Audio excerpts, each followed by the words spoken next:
Oi, gente, muito obrigado pela sua audiência, viu? E agora, nesse momento, eu preciso também agradecer ao nosso patrocinador, o WebMob, Olá Imobiliária de Locação.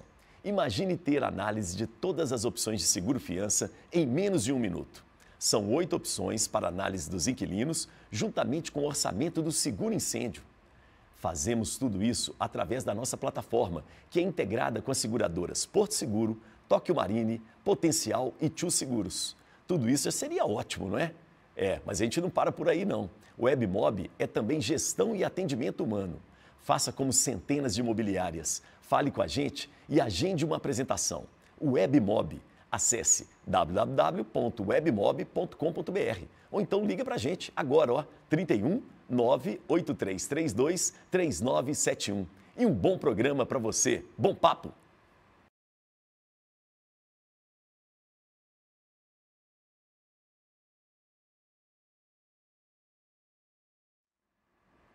Muito bem, estamos começando mais um Papo com Elias. A gente sempre acredita no quê? Que todo mundo tem uma boa história para contar. Basta a gente saber como contar essa história. E essa é a nossa proposta, da gente contar histórias de pessoas importantes, interessantes e que possam ampliar os nossos horizontes. E hoje nós vamos ampliar mesmo. Nós vamos ampliar, mas a partir de Belo Horizonte. A gente vai ampliar a partir da nossa cidade. Com muito orgulho, sim, deixando o nosso complexo de vira-lata um pouco de lado, essa coisa da roça iluminada de lado, e vamos nos orgulhar de BH. E para se orgulhar de BH, a gente precisa conhecer BH.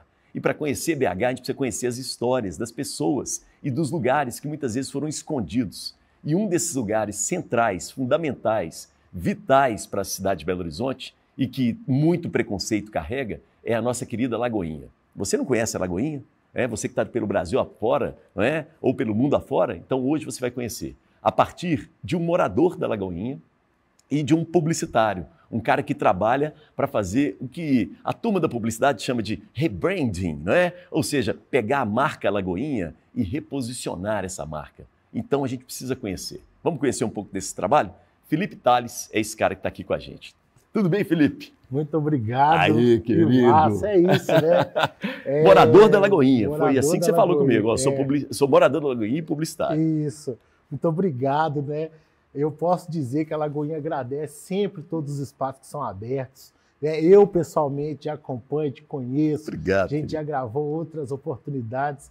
Quando o Leandro entrou em contato comigo, fiquei super feliz, porque a gente está numa evolução constante, eu enquanto pessoa, a Lagoinha enquanto território, está numa evolução constante e a gente sabe o poder da mídia e principalmente essa mídia sensível, que é o que você vem fazendo aí, não sei há quanto tempo. Muito tempo, desde o século passado. É isso.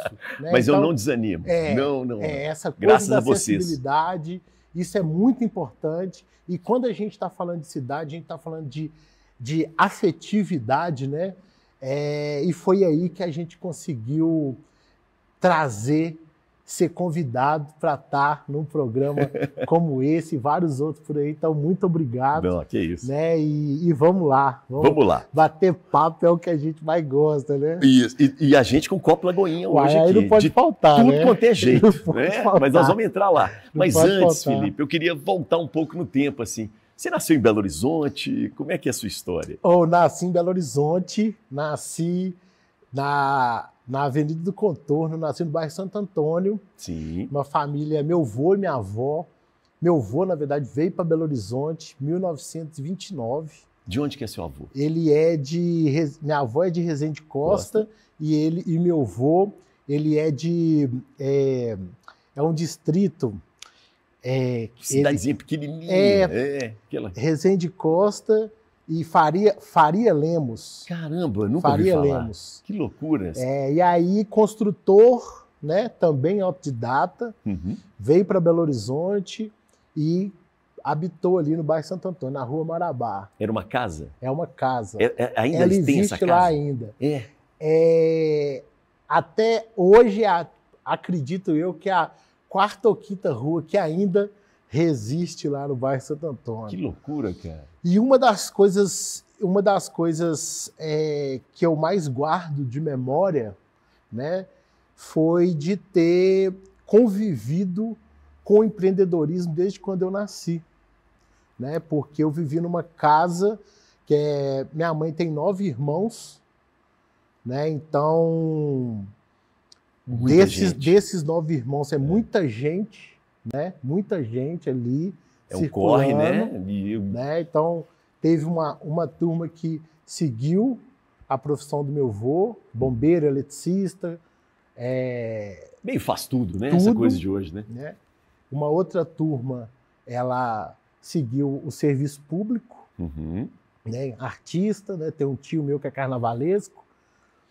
E sua mãe? E minha mãe é enfermeira. Minha Olha, mãe é aposentada, bonito, enfermeira. Profissão guerreira, maravilhosa. maravilhosa. Né, porque quando o bicho pega no hospital, quem está lá do Quem nosso lado é o enfermeiro. Entendeu? É isso. Ele é que salva a gente. É isso. Entendeu? E aí, você tem meu avô, né, consultor, e minha avó, benzedeira. Benzedeira? Olha. Benzedeira. Essa questão da religiosidade é muito forte para você, né? Também. Né? E aí, muito... Então, eu cresci, né, minha mãe solo, né? Como muitas das mulheres negras do principalmente Brasil. dessa época e tal. Só que aí eu tive o privilégio de ser criado pelo meu avô e minha avó. E minha tia, né? Que legal. Privilégio. Você tem irmãos? Tem irmãos, tem irmãos. Eu acredito que é privilégio porque hoje, né, quando a gente discute toda essa discussão da contemporaneidade, né, do patriarcado, do matriarcado, né, quem foi criado à base do matriarcado consegue entender de forma mais fácil essas discussões e principalmente colocar em prática, né? Você se considera criado pelo matriarcado? Pelas mulheres? Pelas mulheres da minha família. Sua minha avó, minha tia e as mulheres que trabalhavam com minha tia, porque minha tia tinha um buffet que funcionava na casa da minha avó. Cara, que corre, hein? Então, e aí tem uma outra peculiaridade que aí eu acredito também, que tem tudo a ver com o meu trabalho hoje, né?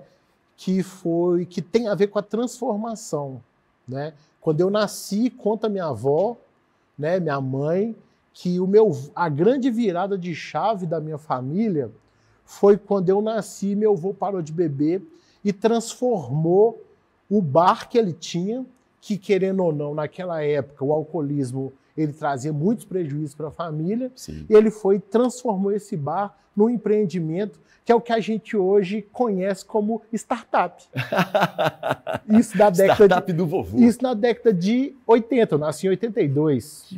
Cara, que legal então, isso. E é muito doido. O que ele fazia? Ele sabia do serviço, então ele ensinou para alguns filhos a profissão, e contratou outros como, por exemplo, pedreiro, eletricista, bombeiro. Contratou uma prima minha, que é a Vaninha, trabalhava lá atendendo o telefone e agendando, fez uma publicidade que pegou um boneco e colocou ele apontando para dentro da loja. E o mais doido de tudo, a loja, ele colocou nome em inglês. Ah, não. Chamava Atrevido. Desentupidora Sir Santos. Sir Santos. Que era o nome dele. O Senhor Santos. Senhor Santos. E colocou isso lá, só. Isso bombou. Atrevidíssimo. Isso bombou. Isso Cara, muito doido. Ele era publicitário também. Caralho, isso é um negócio que Você hoje... lembra dessa loja? Eu lembro dessa loja, lembro, tem foto. Da placa, você lembra? Né? Lembro, o boneco, era o boneco e tudo mais. E aí isso lá deu emprego para muita gente. Meu avô chegou a ter 9 colaboradores. E aí Sim. é isso, né? Que ele indicava as pessoas? Não, eles trabalhavam lá, era o QG. Certo. Agendava Dava por com lá. a sua tia, né? Não, com minha prima. Com a sua prima. Agendava lá. Aí, o que os caras fazem isso? Meu avô é doido demais, velho. O meu avô, velho, é muito doido. Tanto é que ele tá tatuado aqui na minha canela. É mesmo? Na parte de trás. Depois eu te mostro. O que ele fazia? Ele ficava com 30%. Sim. Era o contrário. Era a taxa do administrador. Ele ficava só com 30% e a galera ficava com 70%. Ou seja... Os caras queriam, né, trabalhar. A galera ganhava dinheiro também. Bem diferente do Uber, sabe? Né? A turma também ganhava dinheiro. E meu avô ganhava dinheiro, só que meu avô ganhava vezes 7. Sim. Legal, né? Ele ganhava na quantidade mundo, ali, né? E não explorava a pessoa. E ele era uma figura que ele fazia as relações públicas. né? Ele sempre foi essa pessoa das Ele tinha que estar relações presente públicas. ali, né, na loja. Ele ficava lá na loja, nós ficava no alpendre em cima da... Então ele era o cara que era visto, por exemplo, lendo jornal, Entendi. né? Era o cara que ficava, que era convidado para algumas reuniões de organização do bairro, Sim. né? A minha avó, por outro lado também, né? A minha Benzedeira, casa né? sempre cheia, né? Minha avó benzia cerca de 30, 40 pessoas por dia. E você via isso? Isso eu estava lá presente, participava junto com ela. Porque as pessoas né? viam, às vezes, com muito sofrimento, Via, né, cara? não é, doença, né? A gente lidava com isso lá, sabe? E aí minha avó fazia uma outra parte, que é essa parte do cuidado. Legal. Então você tinha um equilíbrio ali na casa, né? Então você tinha quem estava, né? Essa coisa de prover, do Economia dinheiro criativa ali, né? E você tinha também o trabalho social. O trabalho social. Cara. Que esse trabalho social, inclusive, que era o responsável por vestir a nossa família. Como assim? Porque não se cobrava para benzer, mas recebia-se muita doação.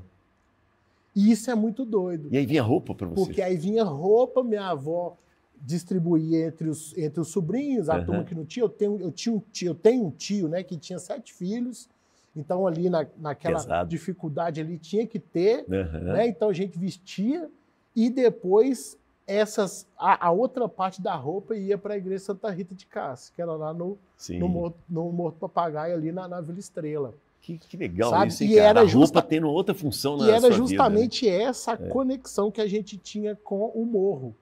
Porque meu tio carnavalesco, Murilo, ele fundou uma escola, um bloco caricato, que é os Invasores de Santo Antônio. Uai, famoso demais. E aí conectava com o pessoal da Vila Estrela, que foi minha criação. Então, carnaval, você também... Praticamente o ano todo, né? Que funcionava legal, isso. Então, e aí foi muito interessante, isso foi muito importante na minha vida, sabe? Ter essa convivência familiar, muita gente, e eles acertaram na minha educação. Né? Eu estudei numa escola montessoriana. Montessori Criança Feliz, que ficava lá na Rua Marabá. Isso. Sabe? E aí é muito doido, porque foi ali que eu comecei a ser estimulado para talvez me tornar essa pessoa que pensa um pouco fora da caixa. É como se fosse hoje as escolas progressistas. Fala um pouco desse método aí montessoriano. Então, o método montessoriano, ele não trabalha inicialmente com a alfabetização, né? Montessori é uma mulher que trabalha com essa educação integrativa. Então, a gente trabalhava os sensos, a questão sensorial primeiro. Então, era massinha, colorir, era sentir o chão, a areia, cheirar, que legal, fazer comida, antes de aprender a ler. Era uma brincadeira a princípio, né? E tal, sabe? Se ensinava através disso. Contato com os sentidos. Né? Então, eu agradeço muito a minha família, agradeço muito a minha mãe, que teve que sair para trabalhar, para bancar esse rolê todo. Né? Que cabeça legal, hein? E é muito instintivo, na verdade. Né? Assim, não é muito planejado. Hoje eu estou conseguindo elaborar isso aí, mas depois de muita terapia, depois de muita constelação familiar, legal, cara. De muito contato, inclusive, né? no candomblé. Você é uma pessoa sensitiva? Cara, não sei, assim, mas eu me incomodo. Chego em alguns lugares... Você chega em lugar, você sente? Isso aí sim. E você respeita esse sentimento seu? Respeito. Tem hora que dá para respeitar, tem hora que você tem que enfrentar, né? Não tem jeito. Né? Então eu agradeço muito isso, porque assim... e aí é por isso que eu fui para o lado muito da economia criativa, profissionalmente falando, porque é um ambiente que me dá espaço para fazer algumas transformações a partir das minhas experiências. Por exemplo? Acredito eu que se eu não tivesse vivido as fases da minha vida, as experiências que eu vivi nas fases corretas da minha vida, talvez eu seria uma pessoa totalmente diferente. sabe?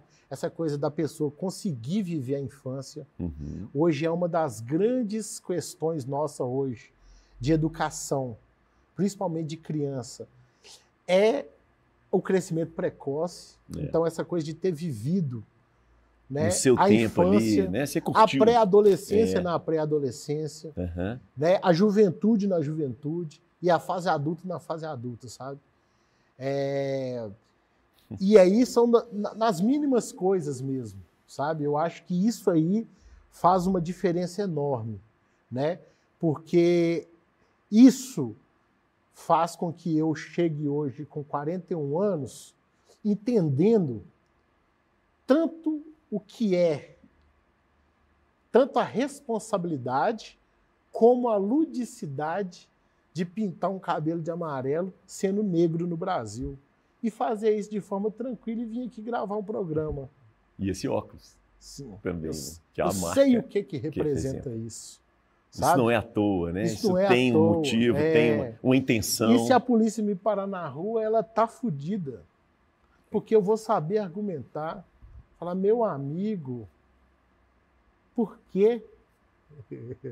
Você é parado muito na Sabe? rua?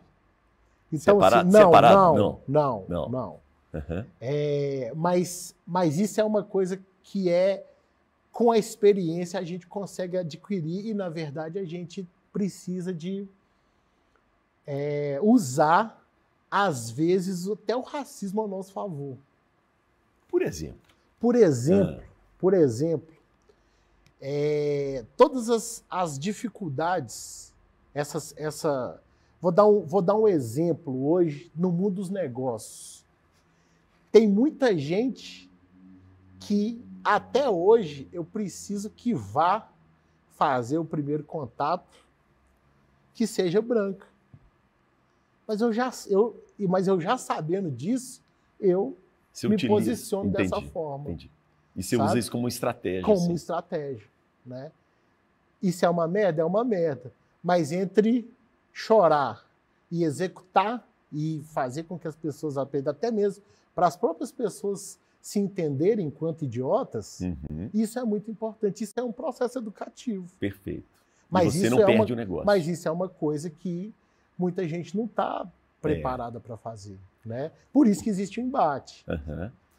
O Felipe, eu queria voltar rapidamente na sua infância, porque fora do ar você falou uma coisa assim que, olha, eu fui criado na diversidade. E aí você me falou até dos seus aniversários, né? Sim, como é que... sim. Essa casa devia ser uma loucura de gente ali, entra e sai, né? É uma loucura. É uma loucura porque... só do que você falou aí, né? Da sua avó bezendeira e seu avô comerciante, gente diferente o tempo todo, né? Sim, sim. Eu tenho, inclusive, uma foto. Essa foto, ela é muito simbólica. Ela, inclusive, está no meu quarto, impressa. Ela tem lá eu no meio. E tem branco, tem preto, criança, adulto. Homem, mulher, mais tudo. velho. Mais velho, mais novo. Quantos anos você estava fazendo? Estava fazendo 1 ano. 1 ano? 1 ano, nessa foto. E você guardou essa foto? Essa foto está guardada. Minha mãe, né? É outra coisa também que, assim, eu tenho foto de infância. Isso é uma grande questão. Isso é raro, hein? Isso é raro. Meu pai era fotógrafo lambe-lambe no Parque Municipal. Pois é. Fotografia era algo caro, inclusive. Era todo mundo que tinha. Quem tem fotografia da infância, né, é privilegiado, né? E aí essa foto é um pouco do retrato de hoje, essa facilidade minha de trânsito, sabe? E tem também as experiências também ao longo da vida. Com 12 anos, a minha mãe casou com um viúvo que já tinha 5 filhos e eu saí do Santo Antônio e fui morar no Horto. Caramba. Eu saí... Com 5 irmãos novos. Com 5 irmãos novos. 2 não moravam com a gente, mas eram as mais velhas. Sim. E 3 mais novas que eu. 9, 7 e 1 ano de idade. Nossa, cara. E eu com 12. 12. Fui morar no Horto. Saí de escola, ok que é escola pública, mas né, a gente sabe como que funciona, né, mesmo serviço público em área nobre, né, em área nobre, né, e como que funciona na periferia. Então, saí dessa escola e fui estudar numa escola que lá nessa escola estudava os meninos da FEBEM. Sim, porque o Horto tinha ali a FEBEM, não é? A antiga FEBEM. Que virou o Plug Minas depois Isso, e tal. Eu estudei naquela escola estadual, Amélia de Castro Monteiro, professora Amélia de Castro Monteiro. E aí é muito doido, porque quando eu chego lá, a adaptação foi muito dolorosa, né? Porque você tá, enfim, longe da avó, do vô, da turma toda, dos amigos e tal. E eu chego num lugar que é completamente hostil. E uma cultura totalmente diferente. Mas hoje, isso me ajudou demais. Isso me ajudou demais porque essa coisa do instinto de sobrevivência e também você conseguir entender cidade, você conseguir circular, é muito importante você ter esse tipo de vivência, né? De você conhecer outras realidades também, né? E aí é muito, muito interessante tem um fato muito, muito marcante para mim assim também, que o que para mim era coisa comum, que aquelas roupas que eu ganhava lá no Santo Antônio, que era de doação, a roupa que eu vestia, lá no Horto, eu nem sabia o que era aquele raiozinho, eu não queria nem saber o que era Toulon, o que era Vidibula e etc. Eu vestia isso, era roupa de doação. Quando eu cheguei no Horto, eu ainda continuava vestindo essas roupas. Mas quando eu cheguei lá, isso era um valor para as pessoas, principalmente para a galera da minha idade. Então eu chego lá como um cara preto e playboy. E a galera começa a arrumar confusão comigo, querendo roubar minhas roupas. Nossa, e se eu não reagir, eu ficava... Cara, que treta, cara. E aí, isso hoje eu refletindo, eu falo, caralho, como que...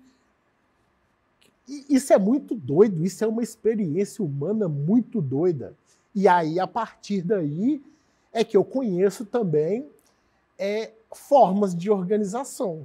Mas isso só agora fica claro, né? Porque na época, como é que você se virava? Na época, porrada de todo mundo. O pau quebrava. Pronto, quebrou, tá doido? Não, né? Inclusive, esse lado do homem mesmo, as coisas mais de violência, etc. Né? É nessa época, por exemplo, que eu entro para a torcida organizada, que eu faço parte do Grêmio Estudantil. Você era adolescente. Adolescente, né? Você procura o grupo para te ajudar e para confusão ali, também, etc, né? Tem isso, né? Então, mas isso é muito interessante, que é o seguinte, assim, hoje, né?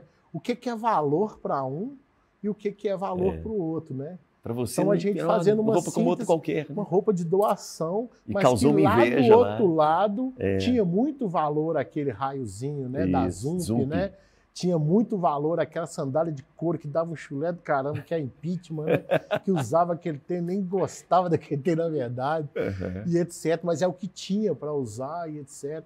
Né? Uma outra coisa muito importante também, essa coisa de você entrar na casa com o chão duro, com o chão ainda sem acabamento, né? E aí a gente ficar praticamente o ano todo, toda vez que sobrava um dinheirinho, sei lá, fazer a obra, se rebocar por dentro e tal. Você entende estética hoje da arquitetura das comunidades, do porquê que o lado de fora, ele não interessa, não é prioridade o lado de fora, é o lado de dentro que é prioridade. Então, e aí muita gente fica assim, você entra em favela hoje, por dentro tá maravilhoso e etc e tal, e por fora ainda não tem, porque é questão de prioridade. Eu não tenho muita grana, onde é que eu vou botar minha grana? Lá dentro. É o azulejo no chão. É o banheiro. É o banheiro. Digno. Arrumar e tal. Então, participar dessas coisas, né? E é justamente aí também que minha mãe, sabiamente, né, conseguiu fazer um esquema de educação comigo, com meus irmãos. Primeiro, a primeira questão da proteção, né? Dessa coisa de um proteger o outro. Tal. Porque minha mãe correu o olho no outro. Minha mãe trabalhava 12 por 36. Enfermeiro, né? E o meu padrasto também trabalhava 12 por 36. Caramba. Então eram Era vocês. porteiro. Isso. Então tinha um dia da semana que batia o plantão dos dois. Uhum. Né? Então tinha dia que eles iam trabalhar, a gente ficava sozinho em casa. Você E era aí, mais velho? Mais velho. Aí tinha, né? Tinha os acordos, né? Ah.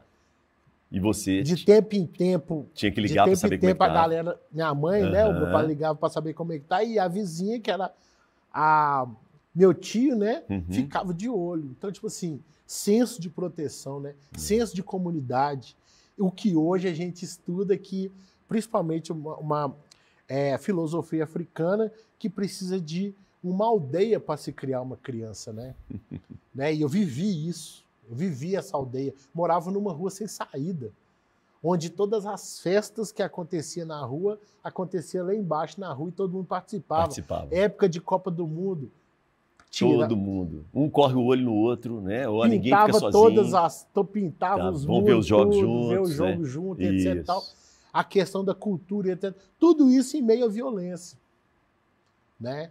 É interessante isso, né? Tem tudo para dar errado, mas as pessoas se viram, né? E se juntam, né? Experiências que hoje, nessa contemporaneidade nossa, é um pouco complexo hoje, né? A gente... isso eu estou falando que eu sou da década de 80, né? Não está tão longe. Isso. Mas mudou muito rápido. Né? E daqui para frente, não sei. Né? Como que essas reinvenções elas vão ser possíveis. É o que a gente tenta fazer hoje na Lagoinha. Tá. Felipe, me conta uma coisa. Você pensou em fazer vestibular ou não? O que aconteceu, na verdade, foi a correria da vida mesmo, que, na verdade, eu não tive tempo. Né? Eu saí do Horto, eu tinha 18 anos, já estava atrasado, estava no 3º ano do ensino médio. Sim. E fui... Que era o científico na época, né? Saí em outubro, achei que tinha passado de ano. Fui fazer um trabalho em Ibirité com o movimento estudantil. Mudei para Ibirité, Durval de Barros. É mesmo? Movimento Estudantil Nacional Unificado. Uhum. Fui para lá. 2002, 2003. Isso. Você é de 80, né? Isso. E aí fui. Tempo passa, hein? Nossa Senhora. E você ficou morando em Ibirité? Morando em Ibirité. Cara, você largou tudo. E desembolando essa coisa do movimento estudantil, tá? Aquela coisa de fazer carteirinha de estudante. Isso, exatamente. Desembolava isso aí. Carteirinha de estudante, secundarista, né? Aquela coisa toda. E nessa época, já tinha ali, antes disso, já tinha ali uma inserção no movimento negro de Belo Horizonte. Minha mãe, né, também era sindicalizada, Sim. Né, na FEMIG, então já participava do movimento negro. Perfeito. Nessa época eu já participava do movimento negro da cidade, com a minha mãe, etc. Né, tinha muitas reuniões, tinha africanos que iam na casa da minha avó. Lá era perfeito, porque tinha espaço para fazer reunião e minha tia tinha um buffet que fazia comida e a galera ali, né? Ficava lá e tal. Era muito interessante esse rolê. E aí, quando eu vou para essa questão dos movimentos, eu começo a participar dos Fórum Social Mundial e Fórum Social Brasileiro, que existia essa movimentação ainda. Você foi para Porto Alegre? Fui para Porto Alegre. Fui para Porto Alegre e participei do que foi aqui em Belo Horizonte. Sim, isso. Que foi aqui, que foi na Funarte, inclusive. Né? O Fidel veio nesse? Fidel, não, lá em Porto Alegre. Não, foi Porto Alegre. Porto Alegre, não é? Isso, eu lembro. E aí tinha toda essa movimentação dos fóruns sociais. E aí é muito doido que, nessa época, esse tipo de movimento que era a rede social, né? Você conhecia a galera de outros estados. Perfeito. E etc e tal. Eu lembro que nessa época... Rolavam as paqueras também, né? Isso. E eu conheci a galera do Maranhão, né? Depois eu fui para o Maranhão, inclusive, né? Depois consegui que legal, hein, velho? Você deu uma rodada boa, hein? Uma rodada boa. E aí não deu para estudar, né? E aí essa coisa do estudo, começou quando eu fui morar no Horto e eu ganhei de aniversário um carrinho de cachorro-quente. Você pediu isso ou não? Foi pedir. Você pediu porque você queria trabalhar. Então, a gente saía da escola, ia para casa de um amigo nosso que tipo assim, jogava videogame na casa do amigo nosso. Aí a gente já estava gastando demais lá. O irmão dele deu serviço pra gente. Abriu um lava-jato. Sim. Falou, e aí é isso, começou. Isso no Horto. Começou. Saía da escola, ia para casa do Ney. Beleza. Você quer ficar aqui, mas você tem que ajudar no Lava Jato. Rolou Lava Jato, pá. E depois do Lava Jato, eu montei um carrinho de cachorro-quente. Que doideira. E você ia para onde com esse carrinho? Esse carrinho ficava na porta da minha casa, lá na rua Nossa Senhora da Ajuda. Sim. E eu fazia as compras no mercado central. Minha mãe foi lá, me ensinou. Isso. Minha mãe fazia o molho. E eu desembolava as outras coisas. Que bacana. Sozinho? Tinha mais alguém? Não, tinha minha mãe, ficava e etc. E tal, mas era meu. Era seu. Né? O carrinho e tudo mais. E aí você já tinha uma grana sua também. Né? Já tinha essa questão da grana sua. E minha mãe, como era muita gente em casa, quando a gente começou a conversar sobre questões de trabalho, a minha mãe não exigia que a gente pagava as contas da casa. O combinado dela foi que a gente nos bancasse. Isso, beleza. Você quer comprar um tênis? Porque se eu comprar meu tênis, se eu comprar minha roupa, meu desodorante, isso aí já ajudava. E te dava noção do dinheiro também, já dava noção do dinheiro se eu quero isso, eu vou ter que guardar, né? Ou eu não dou conta de comprar isso, eu compro outra coisa. Isso. E aí, isso aí deu essa noção. E esse foi o meu primeiro empreendimento. E aí, depois disso, eu fui, né, eu cresci, aí acabou. Foi a primeira vez que eu quebrei. Eu quebrei porque eu achava que não tinha padrão o cachorro. O padrão era o meu padrão. O cachorro que te agradava, era o meu padrão. Então, por isso que enchia. Mas eu não ganhava, não tinha lucro. Entendi. Aí lotava. Você era muito Só que eu já cachorro. começava também com menos 10. Porque eram os sobrinhos, os irmãos, exato, que amigos. Já tinha que dar ali. Enfim. Não tinha como dar certo esse Foi a primeira. E aí depois eu comecei depois fui trabalhar em empresa normal e etc. Carteira assinada, essas coisas todas, né? Comecei mesmo com essa questão de carteira assinada, já estava com 17 anos e tudo. E depois, com 17 e tal, e aí depois eu comecei a produzir evento. Né? Nessa época, eu me envolvi muito, me identifiquei, na verdade, com hip hop. E comecei a produzir eventos de rap. Onde? Primeiro foi em Contagem, né, no Fantasma da Ópera, que era uma casa que tinha lá. Lembro demais. Ali. Depois eu passei a fazer nas casas de show que tinha no Barro Preto. Sim. E etc. Fazer umas festas, fazia nas casas e etc. E aí, nessa época, eu comecei a ganhar muito dinheiro. Eu e meus amigos. E aí... Isso era ali mais ou menos 2004, ali e tal. E eu não tinha concluído o ensino médio. Porque você começou a trabalhar. Começou a trabalhar, aquela coisa segue, toda e pá. Beleza. E aí minha mãe pirou. Imagino, né? Pirou. Porque a gente tinha uma referência dos Estados Unidos, a gente queria ser os gangsters. E aí a gente fazia festa quinta, sexta, sábado, domingo, a gente ficava contando dinheiro, tirando foto e fazendo churrasco da laje lá de casa. Ostentação. Com aquela mulherzada lá. E aquela cara dos rappers americanos, né? E minha mãe, menino, o que você tá arrumando? E etc e tal. Chamou uma amiga dela, que é a Judite.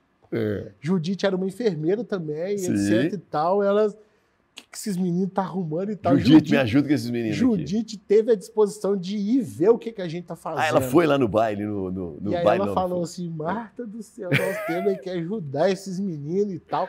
E nessa época ela estudava uma pós-graduação que era na Fundação Getúlio Vargas, que era gestão empresarial voltada para valores humanos. Sua mãe? Não, a Judite. Tá. Caramba, hein? E ela enfiou nós nessa pós-graduação. Era um projeto ligado à questão racial e etc. Ela deu um jeito. Enfiou nós lá dentro. Eu, falecido Cash, amigo meu, que que é meu compadre, Uhum. inclusive faleceu de Covid no Espírito Santo, recente, né? O Vitor e o Vitor e o Ramon. Nós 4. Esses 4. Que eram os 4 que produziam Que era os a galera eventos, que produzia e tal. É. E eu comprei aquela ideia daqueles caras da época, que inclusive, se a gente for trazer para hoje, era o início dos coach ali, né? É, total. Você lembra do Xana? Sim, lembro dele. Homo Sapiens? Uhum. Era essa galera que produziu o evento que chamava Gestão do Futuro. Gestão do Futuro. Que era Bem lá no Palácio das Artes que Uhum. acontecia esses eventos. Uhum. E E aí eu você tava entrei nessa. naquela onda ali, só, que Legal, era hein? muito doido, que era um evento, né? E aí entra aquilo, né? A gente gostava de roupa larga, aquela coisa toda. E aí a gente teve um pouco de dificuldade, mas usar roupa social, né? Uhum. Era muito interessante. E aí é muito doido, porque eu já tinha esse costume, porque antigamente a maioria das casas tinha costureiras, né? É, Então minha mãe e minha tia tinha costureira delas e eles costuravam para mim. é. Inclusive Camisa de botão, inclusive né? eu tenho uma história com a moda que está intimamente ligada a essa coisa de infância. Uhum. E aí eu não tinha problema nenhum com isso, eu participava daqueles eventos que, assim, eu assisti naquela época Alvin Toffler, Uhum. Tim Cook, Uhum. Habib, Sim, que vinham aqui. Né? Habib, a Luísa Trajano, Uhum. essa galera que vinha dar as palestras e etc. Então aquilo ali na cabeça nossa na época, tipo assim, eu falei assim, eu achei minha onda, né? E aí naquela época já começava a se falar sobre a questão do meio ambiente, ainda não tinha as discussões do que a gente conhece hoje como ODS, Uhum. mas já, ali já começava essa coisa de discutir sobre a questão da sustentabilidade, Uhum. né? Dessa coisa da experiência, né? De como que é você participar de um evento que tem experiência, essa coisa de pegar o time da empresa, levar lá para o sítio do Xana lá. Lembro disso, né? demais. E fazer os treinamentos lá, da e equipe, tudo mais, da equipe, de linguagem desafio, e tal. né, das pessoas. E aí, logo depois que passou essa fase, eu fui estudar na segunda turma do Observatório da Diversidade Cultural, Sim. professor José Márcio Barros, Uhum. Sheila Piancó, Isso. aquela turma toda, onde é que eu caí com aquele bando de maluco que acreditava e hoje dá certo. Inclusive, hoje eu sou fruto daquela maluquice de resolver todos os problemas do mundo com cultura. Lembro demais. Nessa época eu estava fazendo o Caleidoscópio, provavelmente você foi lá com o Zé Márcio. Eu fui no Caleidoscópio com banda. Isso, que tinha sempre um convidado musical. Fui com banda, que era Rima Sambada. Puxa vida, não vou lembrar. Rima Sambada, que era uma banda gospel, nossa. Rima Sambada, a gente foi, e no outro Caleidoscópio eu fui. Eu acho que você foi nessa turma aí, cara. Foi com essa turma.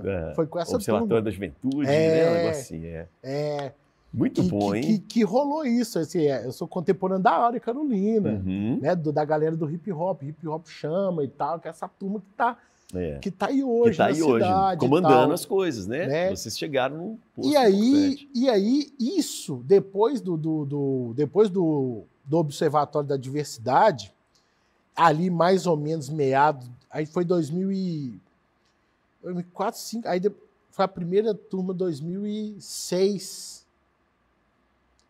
E aí, 2007, eu chego na Lagoinha. Pois é. Qual que é o nome da sua mãe? A Marta. A Marta. Marta. Sua mãe não gostou muito disso, não. Marta ficou bem preocupada, né? Nessa época eu tinha... Eu passei um tempo no Espírito Santo, cheguei, e nessa época eu tinha recém-chegado, voltei no Horto, e aí comecei a namorar com a Camila, e aí eu comuniquei minha mãe, né?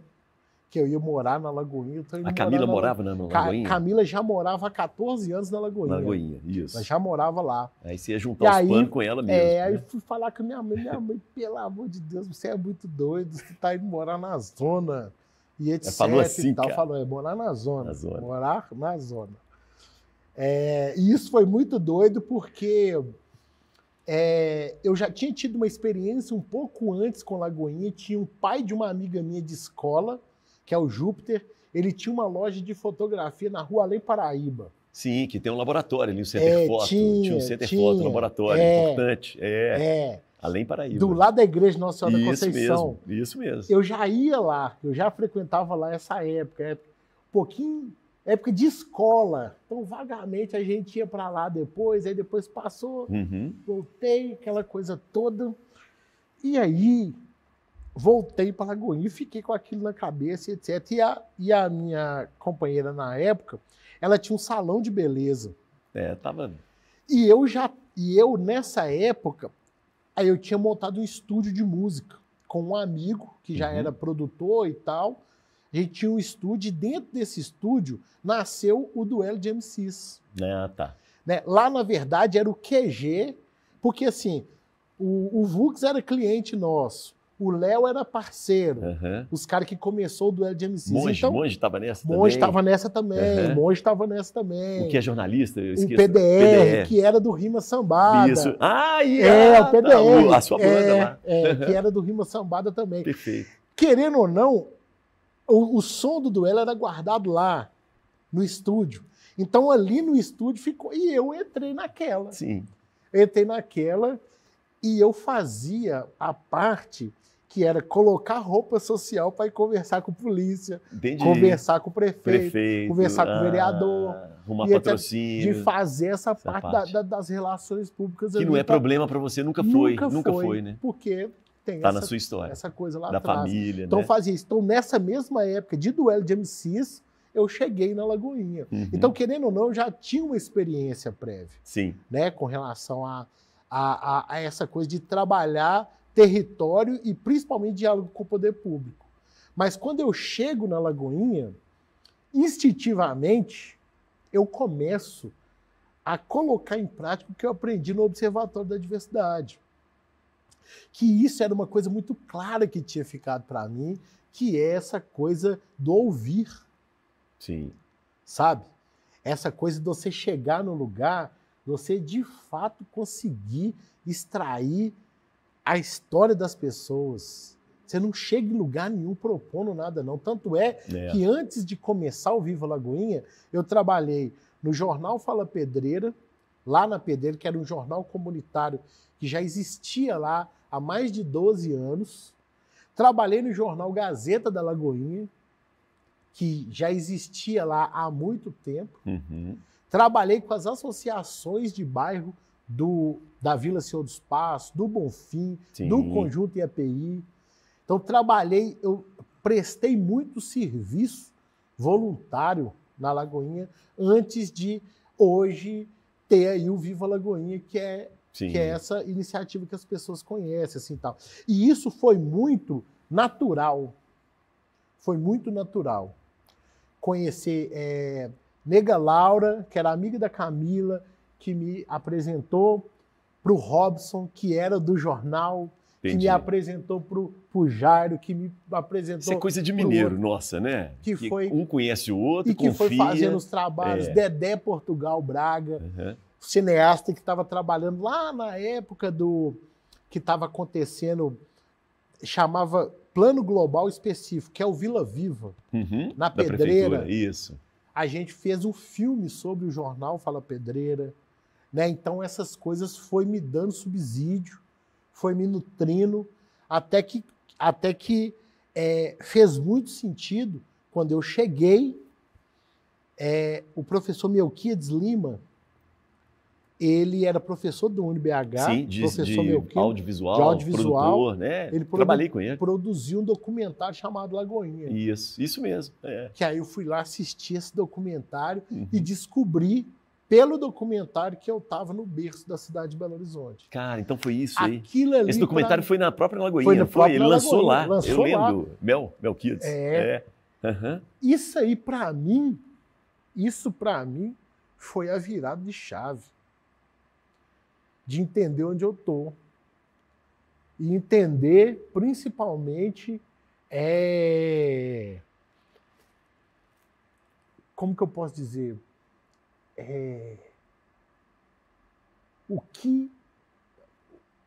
o diamante mesmo, bruto, que estava ali na mão, sabe? Uhum. E a partir daquele dia eu falei, eu vou ficar aqui. Tem problema demais para ser resolvido aqui. Thales, no início, você teve algum tipo de preconceito? Porque você não era da Lagoinha. Não tive. Não teve? Não As tive. pessoas te abraçaram? Com a fama, né? Com a fama, assim, né? Isso, de hoje. Não vou nem falar fama, não, mas com a visibilidade, a gente tem alguns inimigos. Claro. Que é normal, que é natural em todo território, que tenta colocar essa questão de não ser morador, de não ter nascido aqui, de não ter nascido lá e etc. Tal, mas cai por terra com o próprio argumento. Se você estava aqui, por que você não fez? Isso, exatamente. Se você nasceu aqui, por que você não enxergou isso, né? O Thales, por que a Lagoinha ficou com essa pecha, como a sua mãe falou, né, de zona prostituição, de marginalizada em Belo Horizonte? Isso aí é uma coisa que primeiro a gente tem que falar da experiência humana, né? Da experiência humana e principalmente de Belo Horizonte, quando o assunto é o medo, né? Por quê? Porque o ser humano, né? Ele só ama aquilo que ele conhece. E o desconhecido causa medo. Medo, isso mesmo. Né? E você tem hoje um cenário que ele foi construído ao longo de muito tempo, um projeto, né, para se transformar aquela região numa região, vamos se dizer... Porque é o seguinte, porque quando a gente vai pesquisar, em 1968, foi contratado o Álvaro Siza, um arquiteto português, cabulosíssimo. Ele já tinha previsto o trem subterrâneo, não precisava destruir a Praça Vaz de Melo. E aí optaram por fazer aquela aberração da arquitetura, que é hoje o Complexo da Lagoinha. Então, todas as evidências de estudos mostram que o projeto, que a necropolítica para a Lagoinha era para servir à especulação imobiliária. E foi um plano que deu errado. Deu errado isso, né? Deu errado porque aí aí é massa viajar, né, em todas essas questões. E aí eu vou puxar para o que eu acredito, assim, né? Que aí você tem elementos que dá para a gente ficar viajando horas aqui, conversando, e se tivesse um golo aqui era até melhor, e etc. Mas que é isso, assim, nós estamos falando da primeira encruzilhada da cidade de Belo Horizonte, dessa cidade construída. Porque Arão Reis, o chefe da comissão construtora da cidade, ordenou que a estaca que desse início à construção da cidade fosse fincada na rua Itapecerica com contorno. Então, as pessoas não sabem onde é o marco zero da cidade de Belo Horizonte. É contorno com Itapecerica. Tem uma pilastra lá de viaduto em cima desse lugar. Coisa que a gente consegue, com muito estudo, está aqui na nossa Bíblia. Está na nossa Bíblia, que foi escrito por um morador da Lagoinha, né? Que o Daniel Queiroga, nosso professor, nosso doutor Lagoinha. E aqui é a história das ruas. E aí isso é um dicionário toponímico que conta a história das ruas de Belo Horizonte. Se você olhar, aqui, ó, isso que eu estou falando, né? Tá aqui, ó. Aqui, ó, o projeto. Sim. Deixa eu mostrar. Aqui. Que a Lagoinha, né? Tem esse complexo da Lagoinha que existe até hoje. O que é uma encruzilhada? Uma encruzilhada é um lugar de cruz. Lugar de cruz, tanto da via como lugar de cruz de pessoas. A gente está falando do lugar que acolheu os operários que vieram para a construção da cidade. Né? Que deu Pedreira Prado Lopes ocupada pelos negros, né? Você tem sírios que vieram, imigrantes italianos, imigrantes portugueses. O que essa mistura deu? Hoje a gente fala tanto de diversidade. A Lagoinha é o primeiro lugar de diversidade da cidade de Belo Horizonte. Nós estamos falando do lugar da mistura absoluta. Essa mistura deu o que para a cidade? Essa mistura deu a alegria para a cidade. Essa mistura deu o encontro para a cidade. Essa mistura deu a primeira escola de samba da cidade de Belo Horizonte, que nasce na Pedreira Prado Lopes, a Pedreira Unida. Juntou uma turma em 1947 que era de uma outra turma, que era do pessoal do Clube do Terrestre, que ficava ali em Machado de Assis com Itapecerica. Sim. Essa galera cismou de vestir de mulher e sair na rua, criaram o Bloco Leão da Lagoinha. Cadê o livro? Pega o livro, tá aí, ó. Primeiro bloco de rua da cidade de Belo Horizonte. Então, se tem carnaval na cidade hoje, alguém começou essa história, em algum lugar começou, e foi na Lagoinha. Primeira banda de sopro, que é da escola. Escola Municipal Belo Horizonte, na área da educação, saiu do Parque Municipal e foi para a Lagoinha. Está lá até hoje. Escola Estadual Silviano Brandão, referência da educação. Então, você tem um lugar que ele deu para a cidade. Se a gente hoje falar de diversidade e não conectar com a história do berço da cidade de Belo Horizonte, a cidade está perdendo muito. A gente está perdendo muito porque é isso que a gente busca e dá valor quando a gente vai para a França, quando a gente vai para o Rio de Janeiro. A experiência da Lapa é interessante, interessantíssima a experiência da Lapa, né?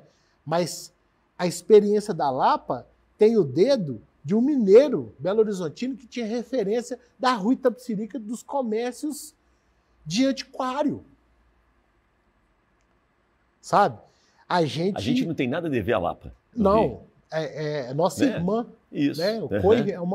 Como funciona nas escolas de são as co-irmãs, né? Nós temos bairros, né, que são irmãos, que têm a mesma história, né? A maioria dos centros urbanos tem essa história de degradação. Pelourinho, você acha que é uma... Pelourinho também tem essa mesma referência. História, mas lá tem uma comunidade que é o Solar do Unhão, em Gamboa, que é muito parecido com Lagoinha, né? Você tem ido muito ao Recife, né? Agora você está trabalhando lá. O que tem lá no Recife? No Recife, nós temos lá a Ilha de Deus, o próprio Recife Antigo e uma comunidade que chama Bomba do Emetério. Bomba do Emetério. Que nome é esse? Hein? Então, é BH. É verdade, Bomba do Emetério. E aí é muito legal que era uma região discriminada também, porque a galera associa bomba a bomba. E aí essa bomba, na verdade, é a bomba d'água do seu Emetério.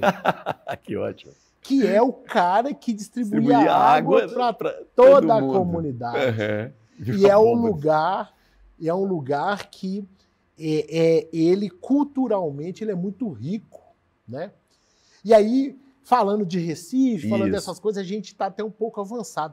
Mas lá atrás, em 2011, depois de ter recebido, inclusive, candidata à presidência da República, Marina Silva, na Lagoinha, lá na minha casa. É mesmo? Recebi ela lá em 2010. Em 2010 também participo da fundação da Associação dos Moradores da Lagoinha Adjacências, desse movimento todo. Antes, apresentei programa de TV na UniBH, que era um programa tipo esse aqui, que eu recebia os meus vizinhos lá na Lagoinha. Era o canal universitário. Isso mesmo. Chamava Jornal daqui, Notícias da Lagoinha e Região, que foi junto com a professora Lorena Tárcia. Sensacional. E etc. Trabalhei com isso. Jornal. A ideia do Viva Lagoinha foi fazer uma marca do bairro e comunicar só as coisas de positivo. Então a ideia, quando eu fiz o primeiro trabalho, eu elegi 3 problemáticas estruturais que tem no território e comecei a atuar com comunicação com o objetivo de mitigar. Então, criar a marca, que chama Viva Lagoinha. Isso. Essa marca tem vários elementos que são da Lagoinha. E aí eu comecei a fazer campanhas. A primeira campanha foi essa, de vestir a camisa da rua. Por que a Rua Itapecerica? Então, primeiro porque eu morava na rua Itapecerica, foi a primeira rua que eu morei quando eu cheguei na Lagoinha. Uhum. Além de ser a rua mais emblemática do bairro, né? Ita significa pedra e serica rolante, as pedras que rolam. Ou seja, as pedras que saem da Pedreira Prado Lopes para construir a cidade de Belo Horizonte. E passa por ali, né? E aí a gente começa a viajar, a gente chega nos Rolling Stones, né? Essa sua associação é muito boa. Que é essa conexão com o mundo. Lagoinha é o mundo, e etc e tal. Isso a gente começa, quando a gente começa a trabalhar com isso, e a gente vai buscando informação, vai estudando e etc. Tem também, obviamente, que as lutas sociais, né? 2013, principalmente liderado pelo Daniel, pela Tereza Vergueiro, Cacá, uma outra turma grande na Lagoinha, contra a cidade administrativa, que foi um projeto do prefeito Márcio Lacerda na época. Isso fez a gente se organizar e profissionalizar. Mas... É interessante isso, né? Na hora do aperto que a gente vê que preciso se me organizar mais, preciso, né, juntar com os outros, colocar no papel minhas ideias. Se a gente não se organizar, vão acabar com a Lagoinha. Isso. E aí, logo depois, 2016, acontece ali o tombamento do conjunto urbano Lagoinha, Bonfim e Carlos Prates, Sim. Até chegar em 2019, que é um pouco da consolidação de tudo isso que a gente vem pensando sobre requalificação da Lagoinha, que é o posicionamento, a mudança do posicionamento da Lagoinha dentro do plano diretor da cidade, que passa a ser uma área de diretrizes especiais voltada para a economia criativa. Então faz muito sentido todo esse trabalho que eu venho fazendo para consolidar no Viva Lagoinha com a proposta que ele é hoje, que é uma agência que conecta pessoas que acreditam na requalificação da Lagoinha por meio de ações ligadas à economia criativa. E o objetivo nosso é mitigar problemáticas estruturais que passa pela a baixa estima que a população de Belo Horizonte tem para com a Lagoinha, que gera a baixa estima do morador. Então, essa coisa de vestir a camisa, né? Essa coisa do empoderamento, de não, eu visto a camisa da minha rua e a Lagoinha, e etc., né?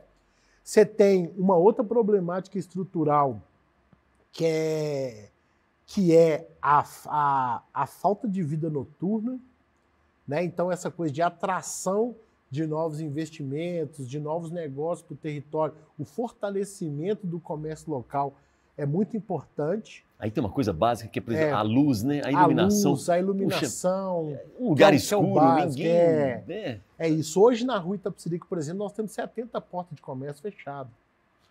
Está começando o movimento do Odilon para baixo, até na rua Comendador Nome Salomão, já está começando movimentação, né? Os próprios moradores estão abrindo os negócios lá, está muito bonito, com o Prazer da Esfirra, é o grande carro-chefe do território, Quintal do Degas, né? O Aquilombá, que abriu lá agora recentemente. Nenel que vai muito no Quintal do Degas, né? Volta e meia está marcando presença ali, né?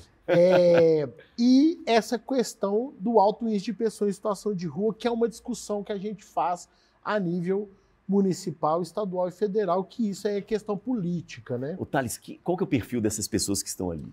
Essas pessoas, o perfil dessas pessoas, inclusive, foi o que inspirou a marca do Viva Lagoinha hoje ser um coração, né? São pessoas geralmente vindas do interior de Minas. Rodoviária está ali, né? Rodoviária está ali, etc. E também tem essa questão interestadual, né? Tem muita gente que não é de Belo Horizonte, inclusive, que vem atraídas pela quebra de laço familiar. A esperança, a capital, vai ter dinheiro, vai ter emprego, né? Vai ter oportunidade. E você tem uma peculiaridade ali, que é muito interessante da gente refletir, que é a desilusão amorosa. E talvez isso explique essa questão, e aí é muito importante a gente ter em mente que eu não estou falando que não acontece delito, mas a região da Lagoinha, ela é mais segura que muitos lugares da Zona Sul de Belo Horizonte. E aí é muito importante buscar dados, isso, né, para poder comprovar isso, assim, né? Porque o que aparentemente existe é a sensação de insegurança. Isso. Você está no lugar sujo, Escuro, lugar fedendo, escuro, debaixo de viaduto, debaixo do viaduto, não é? né? Você tem cena de uso de crack na rua, Sim. né? Gente morando na rua, gente morando debaixo. Então, o ambiente é hostil. E aí, para quebrar isso, 2015, 2016, eu comecei a levar pessoas para conhecer a Lagoinha, que se transformou num passeio turístico guiado que convida moradores e viajantes a redescobrir a Lagoinha com olhar fresco, que é o rolezinho Lagoinha. E andando a pé. É andando a pé. As pessoas compram ingresso, Isso. A gente junta, começa na rodoviária, termina no cemitério do Bonfim e a gente vai andando a pé. Nisso a gente vai conversando com o morador, vai conversando com o comerciante, a gente vai encontrando com pessoas e as pessoas conseguem entender que o estigma que o bairro todo tem é só em função daquela borda ali, desse problema, que é um problema que foi causado pela Prefeitura de Belo Horizonte. Pelo Thales, mau planejamento da Prefeitura de Belo Horizonte. E isso é muito interessante, que é um trabalho de formiguinha que é feito, né? Você queria poder fazer mais, né? Mas você não dá conta, Mas né? não dá conta, sim. Porque tem que ter um investimento para fazer isso, né? Receber pessoas, levar. Não, e outra coisa também, é turismo criativo. Né? Eu trabalho com cocriação, trabalho com... O posicionamento é esse. Mas, por exemplo, tem época que eu não consigo fazer o rolezinho. Por quê? Porque hoje seu lugar está muito sujo. Como que eu vou passar com 30 pessoas que não são da Lagoinha? Geralmente não é. Vai dar um efeito contrário. Dá um efeito contrário. E outra coisa, questão de segurança também, etc. Então, é muito sazonal, né? Então, eu até, inclusive, parei de fazer rolezinho. Parei de fazer rolezinho abrindo pelo Simpla, normal, e divulgando, e fazendo mais direcionado. Então, eu tenho um trabalho... O Viva Lagoinha tem um trabalho muito forte com a universidade. Chama PAI, Programa de Apoio ao Estudante. Eu recebo muito estudante que está querendo fazer TCC. Isso. E a gente apoia, etc. Então, até para oxigenar os pensamentos sobre a Lagoinha, né? Nós temos um repositório hoje com cerca de mais de 30 projetos que a gente já apoiou e tal. Então, essa conexão com a universidade é muito importante, né? Conexão, inclusive... que a gente está retomando agora um projeto de 10 anos atrás, que é do IEDS. O IEDS é um instituto que trabalha com o desenvolvimento sustentável no território, né, que foi fundado pelo professor Leonardo Castriotto, o Vilmar Souza, que é um professor, psicólogo que tem lá, que fez um projeto super interessante em 2008, que é o símbolo do meu bairro. Esse projeto elegeu o nosso Copo Lagoinha como símbolo do bairro, que em 2019... uma ação que foi bem sucedida e que é o que está reverberando até hoje, que eu consegui, junto com o Daniel Queiroga, do Caso da Lagoinha, a gente conseguiu levar o circuito urbano de arte para a Lagoinha. Perfeito. Né? Que são as empenas, né? A gente conseguiu maravilhosas de Belo Horizonte. Cura. Para a Lagoinha. Né? E a patrocinadora, a gente conseguiu conectar a empresa que tinha 20 anos, né, estava completando 20 anos, nascida aqui em Belo Horizonte, né, e quando nasceu em Belo Horizonte, a Vals, que é a cervejaria artesanal, a gente criou a primeira cerveja criada por um copo, que conta a história de um bairro. Legal. Né? Isso foi muito interessante, né? Aí, ó, 2017. 2017, a nossa foi em 2019. Tá. Foi a edição de 2019. Ô, Thales, espera aí. Agora vamos no Copo Lagoinha aqui. Você trouxe para mim aqui um trabalho interessante que vocês, inclusive, venderam o Copo Lagoinha. Bom, primeiro é o seguinte, a fabricante do Copo Lagoinha, vocês entraram em contato, é Nair, né? Como é que é? Nadir. É uma empresa... É uma empresa de São Paulo. De São Paulo. O que a gente fez? A gente juntou nós, a Lápis Raro... Sim, que é uma agência de publicidade daqui. O Cura. A gente fez essa collab, né, que a gente lançou... a gente fez isso aqui, esse rótulo, ele é resultado, ele foi votado para ser o rótulo da cerveja. Da cerveja, tá. E aí essa ação foi, esse muro foi pintado por o artista Saulo Pico, junto com os estudantes da Escola Estadual Silveira Brandão, Uhum. que é um projeto coordenado pela Raquel Alves, que é pedagoga, participou do Viva Lagoinha com a gente, criou o Lagoinha Educadora. Então ela foi para a escola e criou um projeto que chama Além dos Muros da Escola. Que legal, hein? Cara? Essa galera discutiu sobre diversidade Isso. e foi para o muro junto com o Saulo pintar. Esse muro tinha um morador da rua Itapecerica e uma moradora da rua Diamantina brindando a Lagoinha. Isso, eu lembro. Que era justamente essa coisa de juntar a Lagoinha de novo. Tá. Né?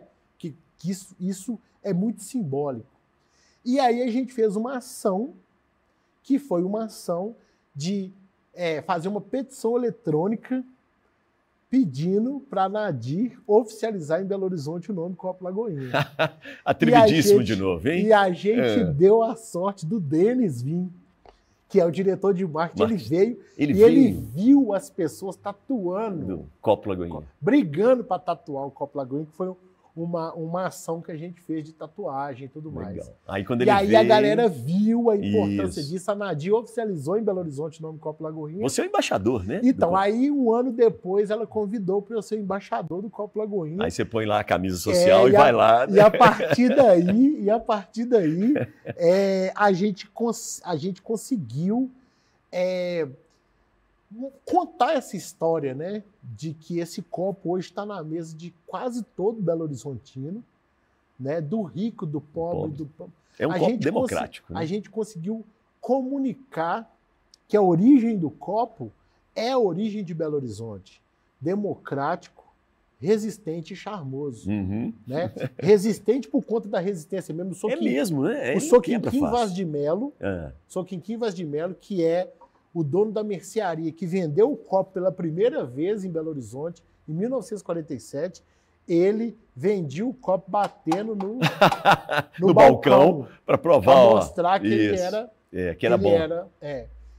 Resistente, charmoso, porque ele foi para o MoMA como ícone do design brasileiro. Ah, não acredito.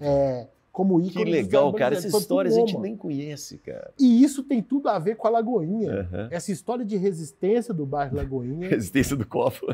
Essa coisa de ser charmoso, né, do bairro, de ter os seus ícones, de ter... Isso. Né, nós temos de ter isso.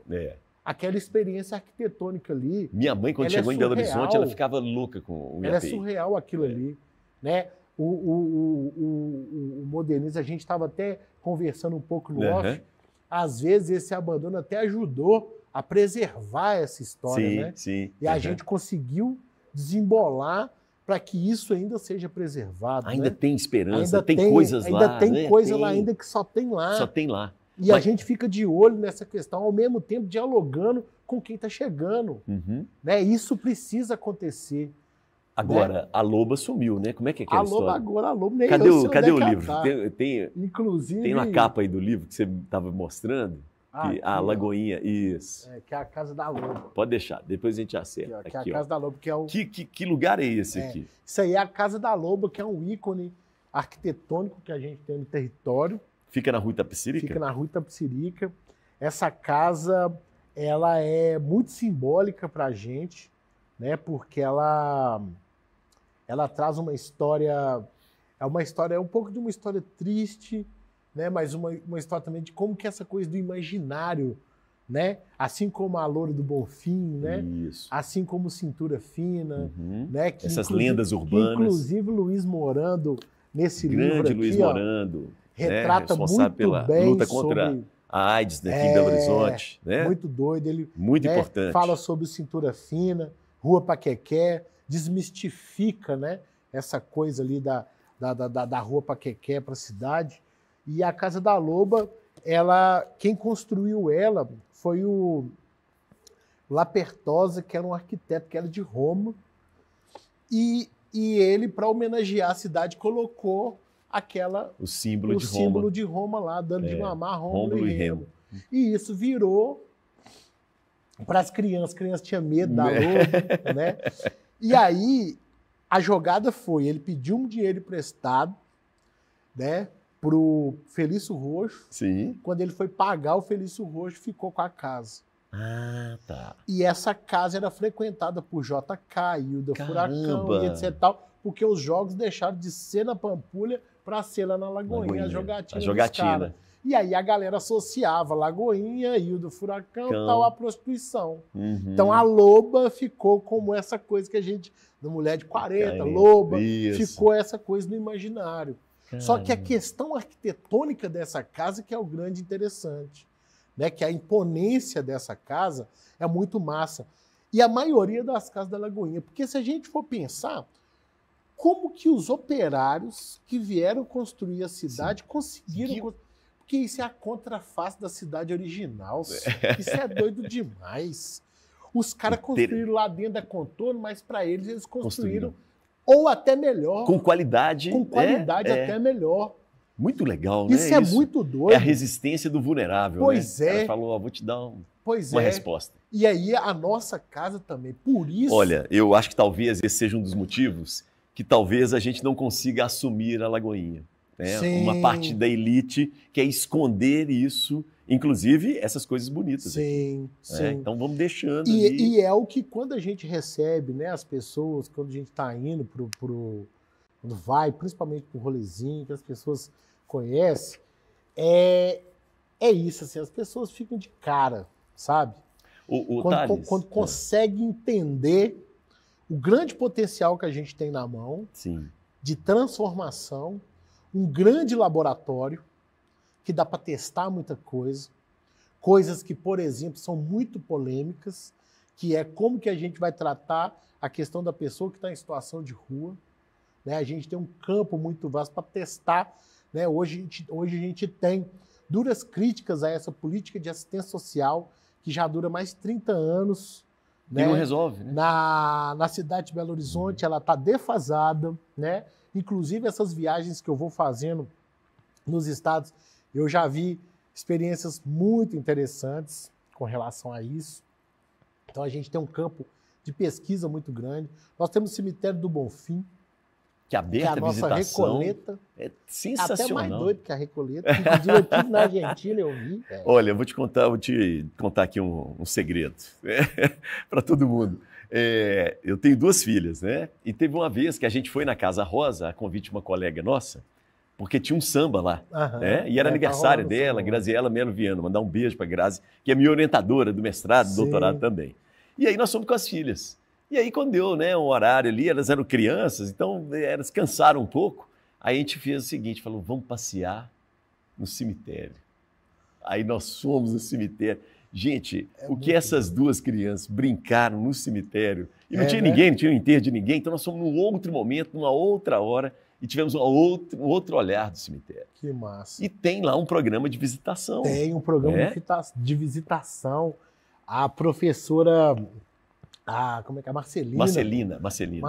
É, sensacional. Nossa, ela tem 6 passeios lá dentro, se não me engano, se eu não estou enganado. Uhum. Então tem um só de mulheres, tem um de política, enfim. Porque ali tem pessoas famosas, importantes de Belo Horizonte que estão enterradas ali. Ali eu gosto muito de uma...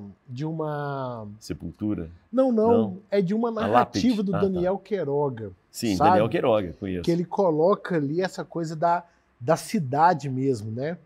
E é muito doido, isso aí é ele que me contou, né? Que a porta do cemitério é virada para Bias Fortes. Da Palácio da Liberdade. Que dá para ver o Palácio da Liberdade. Essa coisa do governador abrir a janela e ver para onde que ele vai, né? Exatamente. Que isso é poder. Trabalha a questão da humildade e tudo mais e tal. Isso é muito doido, né? Fora a questão arquitetônica mesmo, né? As histórias, né? Você tem lá a imponência daquele... do túmulo lá do cara que era da Justiça, só. Esqueci o nome dele.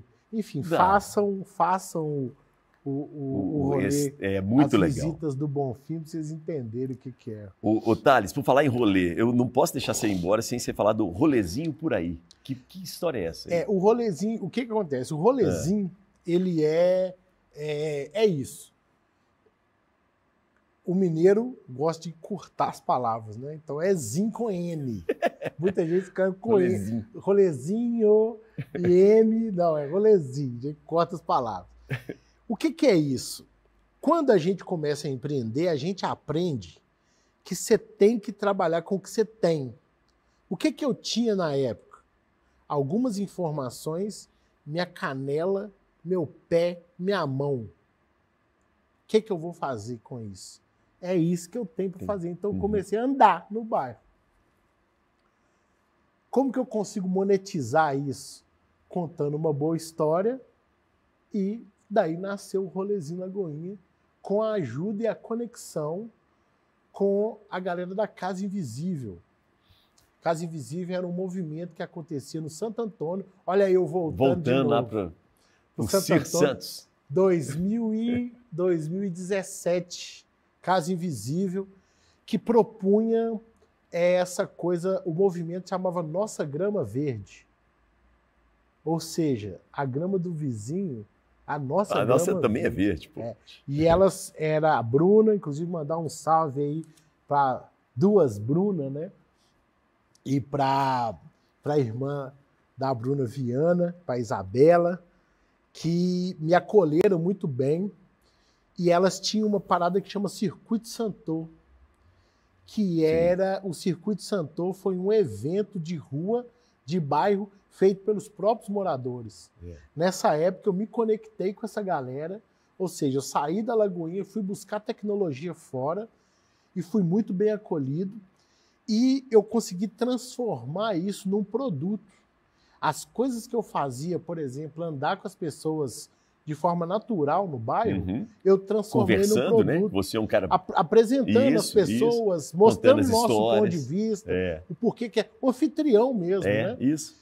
Encontrei ali no turismo criativo essa forma de ganhar grana e fazer o que eu já fazia de forma natural. E nisso a gente tem as ramificações, né? Então, antes de ir para fora de Belo Horizonte, eu fiz um rolezinho na época da pandemia para fortalecer foi uma ação, inclusive, que a gente fez com a Vals. Logo depois que a gente fez a ação com os copos. Uns copos, né? Dos supermercados, né? A gente fez essa ação com os copos, né? Que foi uma ação que a gente chamou os artistas. Cada artista desse imprimiu no seu desenho o que ele enxerga do Copo Lagoinha. Esse dinheiro arrecadado, a gente gravou uma websérie que chama Rolezinho na Cozinha. Que é eu visitando as cozinhas da Lagoinha. Eu lembro disso. Então eu fui... Isso foi na pandemia, não foi? Foi logo no meio finalzinho da pandemia. Eu lembro que demais. A ideia era colocar dinheiro na economia salvar local, a galera que estava brava. E dar um jeito de dar publicidade para essa turma, porque não podia fechar. Isso. E aí a gente fez a primeira temporada, que essa primeira temporada a gente foi no Prazer da Esfirra, no Quintal do Degas, no Aleferre, na Casa Velha e lá no Bernardino, que é lá na Pedreira. E aí, depois disso, eu comecei, na pandemia, eu entrei para uma rede que chama Recria, que é a Rede Nacional de Experiência e Turismo Criativo, e comecei a ter contato com os criativos de outros lugares. E aí, eu trabalho em parceria com uma empresa que está no Brasil inteiro. E aí, é muito importante, muita gente que teve a oportunidade de ter capital cultural e sair para fora, e muita gente virava para mim no rolezinho, quando eu fui em tal lugar, eu vi isso, Felipe, pá. E eu fui falando, eu tenho que ir nesse lugar. E aí eu consegui convencer a Nadir a investir no meu capital cultural. Isso. Olha aí, ó, botou camisa social, foi lá e ó. A Nadir investir no capital cultural. E aí ela patrocinou a primeira temporada do Rolezinho por aí, que é essa visita que eu faço às lagoinhas de outros lugares. Vamos lá, do São Brasil. Paulo. São Paulo, Bexiga. Bexiga. Tem uma forte história com italiano e negro. É boa. Boa associação. Lá tem o vai-vai e a quiropita. Uhum. A galera é mestre em fazer festa. Legal. É muito doido. E tem um rio lá também, que é o Saracura. E aí o carnaval junta a italianada com a negrada e dá um carnaval cabuloso. Eu sou vai-vai. E eu Legal. ainda vou ter um enredo, um samba-enredo meu e do Buião, que é um parceiro meu lá da Pedreira. Nós fizemos um samba-enredo que nós vamos ainda sapecar no vai-vai. Rio de Janeiro. Rio de Janeiro, você tem a região do Catete, Glória Lapa. Uhum. Né, que aí é a mesma coisa, Bonfim, Lagoinha, Carlos Prates. Olha só. E centro, né? Uhum. Você tem ali aquela meiuca ali. Salvador. Salvador, você tem a Solar do Unhão, que tem uma história muito interessante, que a gastronomia ajudou a dar uma repaginada no lugar. É uma moradora que tem uma história lindíssima, que é a Suzana, Restaurante que chama. Ela participou do Netflix, de uma série do Netflix que chama Street Food América Latina. Olha, cara. Eu assisti isso aí e quando eu chego lá, essa região, Gamboa, Solar do Unhão, Pelourinho, tem tudo a ver com Lagoinha. E no Recife, você tem a Ilha de Deus, que tem uma história muito interessante, e você tem a Bomba do Emetério. E, logicamente, o centro, né? O centro do Recife também, com aquela questão da requalificação. Ô, Thales, é o seguinte, chegou o momento, chacrinha, a buzina. Tem chacrinha. Grande, velho guerreiro. Velho guerreiro. Olha só, você pode escolher uma pessoa ou alguma coisa para buzinar. Eu vou dar 2 buzinadas aí contigo, tá bom? Então, quem é que você buzinaria? Eu buzinaria para os candidatos a prefeito e prefeita dessa cidade de Belo Horizonte, porque não tem como falar da cidade de Belo Horizonte sem antes falar da Lagoinha. Você agora jogou pesado. Não tem como. Não tem como resolver os problemas da cidade sem antes resolver os problemas que são antigos da Lagoinha, sabe? Eu acho que, inclusive, é até uma falta de respeito para com a cidade de Belo Horizonte, porque essa história já está chegando longe demais. Inclusive, tem uma turma aí querendo eleger a Igreja da Boa Viagem como marco zero da cidade. E não é. E eu acho que é importante dizer, a comunicação ela tem que ser bem feita, eu acho, né? Talvez do Curral del Rei, mas da cidade construída, tá na história e é a Lagoinha. Você falou da encruzilhada. Falei, né? lá, Isso, lá, né? Então, assim, e aproveitar que a gente está em época de pré-eleição, eleição começa aí, etc. Eu acho que essas pessoas precisam ter muita responsabilidade, né? E aí é isso, assim, não é questão de bairrismo, né? Mas eu tô falando que é um absurdo a gente chegar numa cidade e o cartão postal ser aquilo lá, que tá lá, né? Que inclusive nem eu tô conseguindo fazer rolezinho mais. O Thales, já pensou em ser candidato a vereador? Não. Pensar não, porque lá não pode trabalhar de bermuda, né? Ótimo essa desculpa, hein? Porque você é um cara que representa. Saca? Mas não pode trabalhar de bermuda, cheio de né? Eu entendi a sua mensagem. Fora, talvez a gente faça até muito mais, né? Tá bom. Fora, tem uma outra questão também, agora é sério, né? Sim.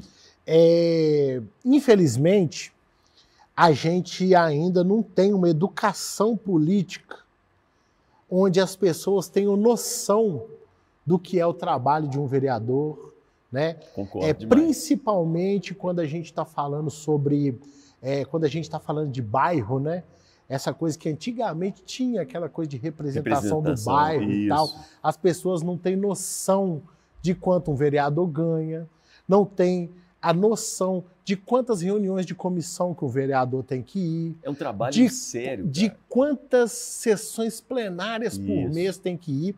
E quando o vereador ele é eleito no bairro, né, e geralmente nem ele sabe de qual é a rotina dele, você tem uma grande questão que é das pessoas acharem que o vereador sumiu do bairro, que não vê mais a pessoa, é que ficou rico, não está mais aqui, né? Então, isso é uma coisa que eu chamo muita atenção quando me faz essa proposta. Os próprios moradores mesmo, o meio político que a gente vive, sempre recebi esse tipo de convite. E eu sinto isso, que enquanto a gente não tiver esse tipo de consciência, que as pessoas entenderem que sim, para eu ter mobilidade, eu vou precisar de carro.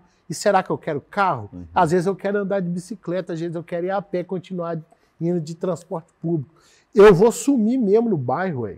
Eu vou sumir. Se as pessoas me verem lá hoje, lá eu vou... Você não está trabalhando como vereador. Como é que eu vou fazer? Eu sou vereador de Belo Horizonte. Perfeito. Né? É a cidade de Belo Horizonte, né? Então, assim, é muita demanda. Eu já tive experiência na Câmara Municipal, já trabalhei como assessor, eu sei como funciona, já fiz pesquisa no campo e, de certa forma, assim, perfil, acredito que tenho sim, entendo sim, mas não é uma vontade minha, assim, sabe? Porque eu acho que eu faço muito mais estando fora daquele ambiente, legal, contribuindo para que ele funcione, etc. Então a gente, né, tem que, inclusive, saber do nosso lugar e tal. Mas neste momento, mas essa coisa da liberdade mesmo, de ir trabalhar de bermuda, é um valor e é uma coisa que eu não abro mão hoje. Né? Inclusive, Thales, vou até entrar rapidamente aqui, você teve um burnout, né? Foi, 2022, final de 2022. Foi muito trabalho, né? Loucura, a gente abriu a casa, aquela loucura toda e etc. E foi muito massa ressignificar essa coisa do trabalho, sabe? Foi quando, inclusive, eu me reconectei com a minha história lá de trás. Foi quando a psicóloga perguntou qual teria sido o meu trabalho remunerado, meu primeiro trabalho remunerado. Eu lembrei que foi lá atrás, quando meu avô fingia que não enxergava, com óculos, fingia que não enxergava, e me dava um dinheirinho para eu ler as matérias de jornal para ele, sabe? Lá atrás. Então, essa coisa da comunicação, meu avô decidiu não me ensinar o ofício de bombeiro eletricista, porque ele falava que quando eu atingisse a vida adulta, esse serviço ia acabar. Então, já preparando para isso.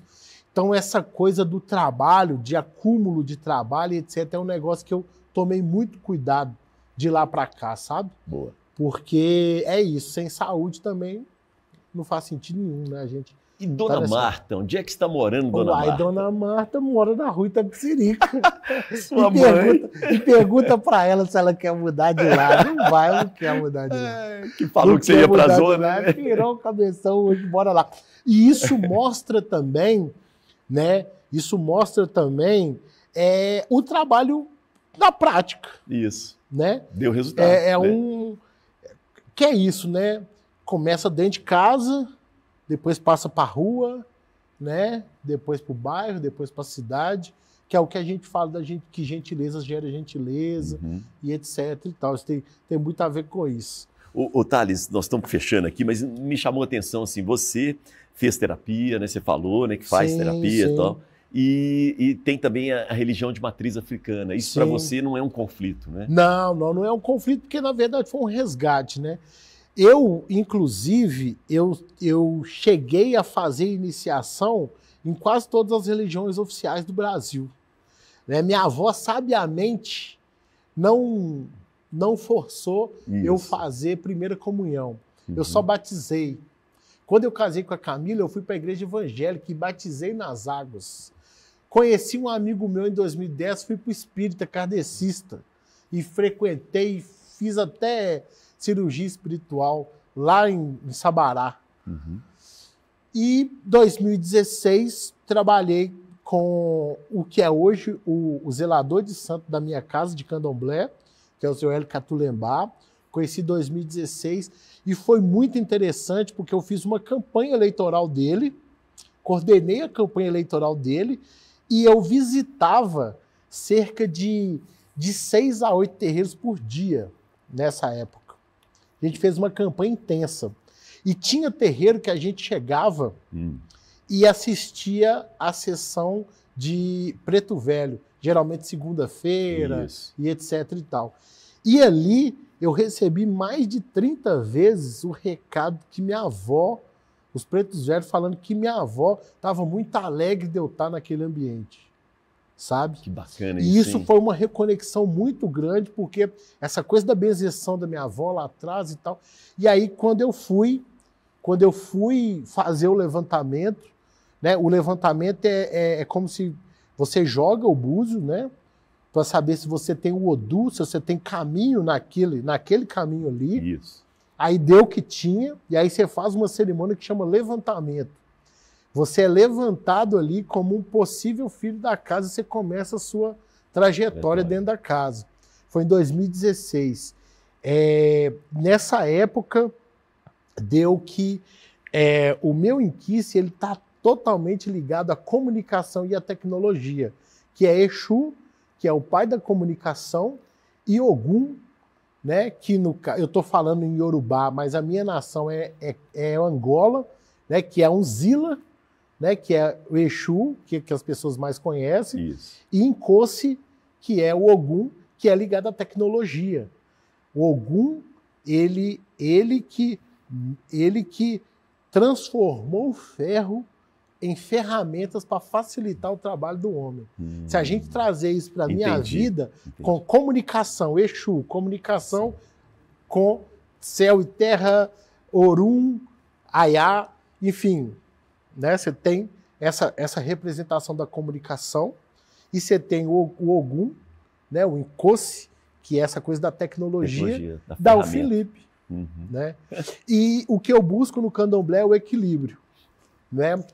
É isso, equilíbrio, né? Então, inclusive, é um grande ensinamento da minha avó de santa, Tabaladê do Ogum, que quando ela fez o meu pai de santo, ela fez 3 compromissos com o inquice do meu pai, que é o que serve para nós hoje, que ela fala que não faltaria o pão de cada dia, que não faltaria as vestes para cobrir suas vergonhas, e não faltaria o teto para cobrir do sol e da chuva.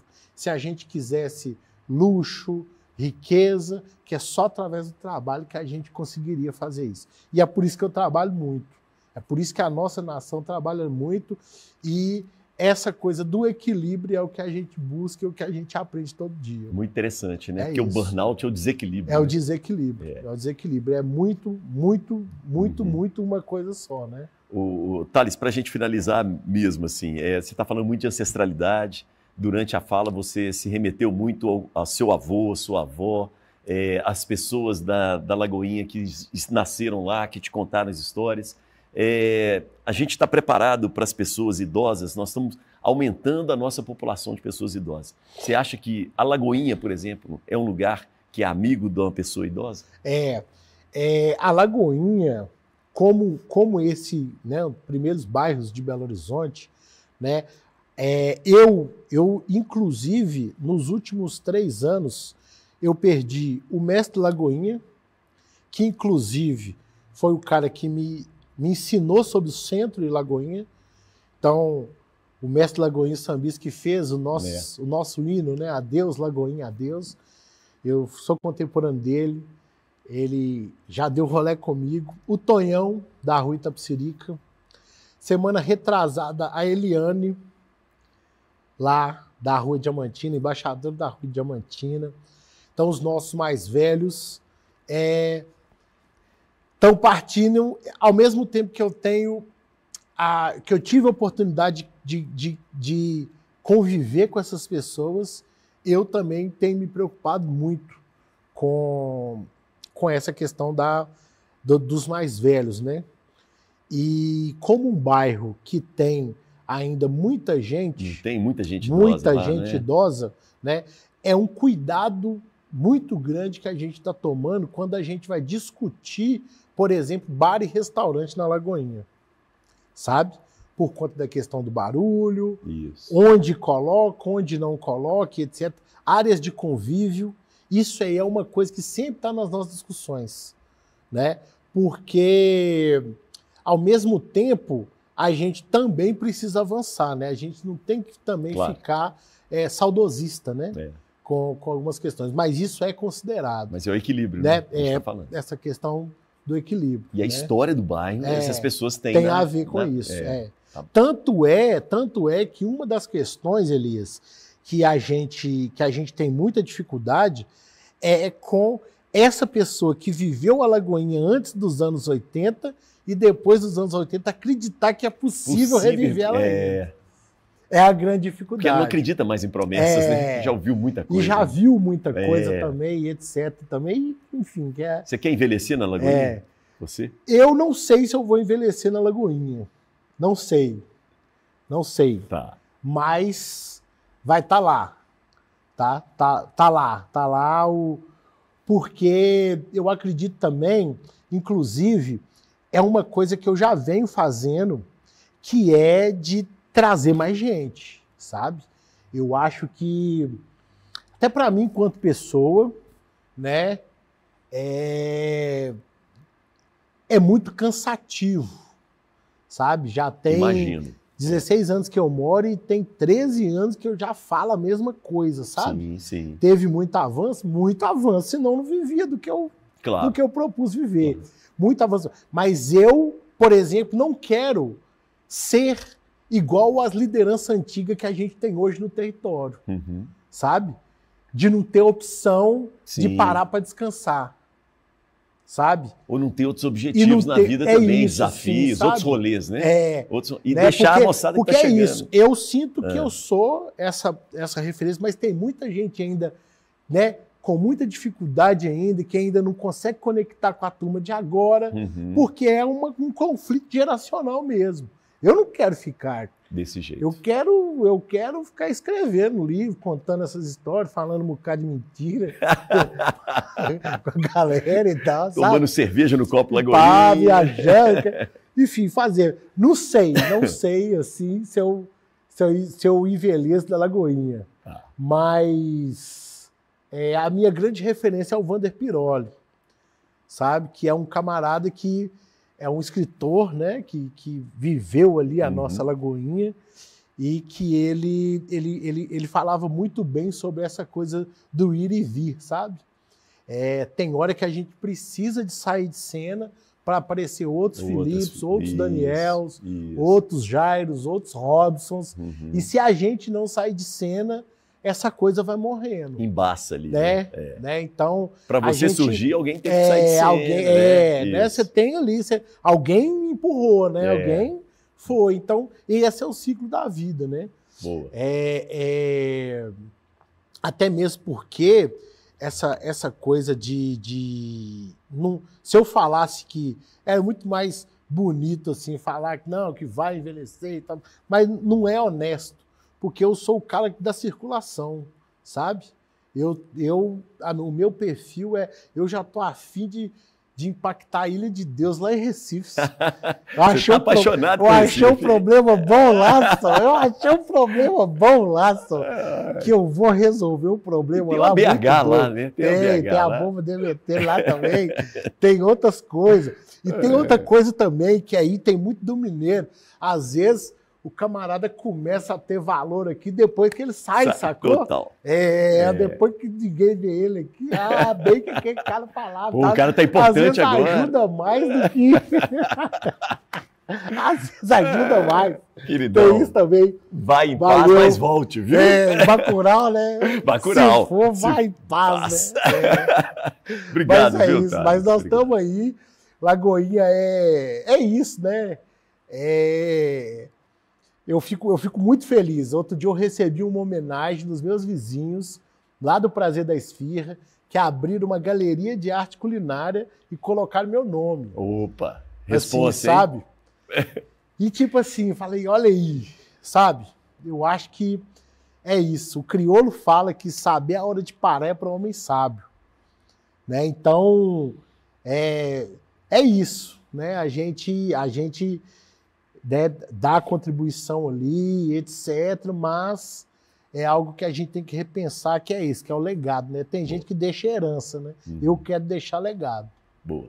É isso. E como é que a gente te encontra nas redes sociais? @Viva Lagoinha, @Filivro Itales. Tá bom. Obrigado. Nas redes sociais. E segue. Estamos com muita coisa aí para fazer também. A gente está lá com a casa. Vamos começar um podcast lá também, que eu vou te convidar para o nosso podcast prazer. Lá, o Café com o Embaixadão, que nós vamos começar a fazer lá. Obrigado. A coisa não para. Pequena África, Carnaval, tamo que tamo. Valeu. Obrigado, boa sorte viu? sempre. Valeu. Tá bom? Legal demais. Abraço. Um abraço todo nosso aqui, muito bacana esse papo e ampliamos os nossos horizontes, né? Eu falei com você, a partir da Lagoinha a gente ia percorrer o mundo do ser humano, né? E aí o papo com o Thales foi esse. Beijo para quem é de beijo, abraço para quem é de abraço e eu, sobrei.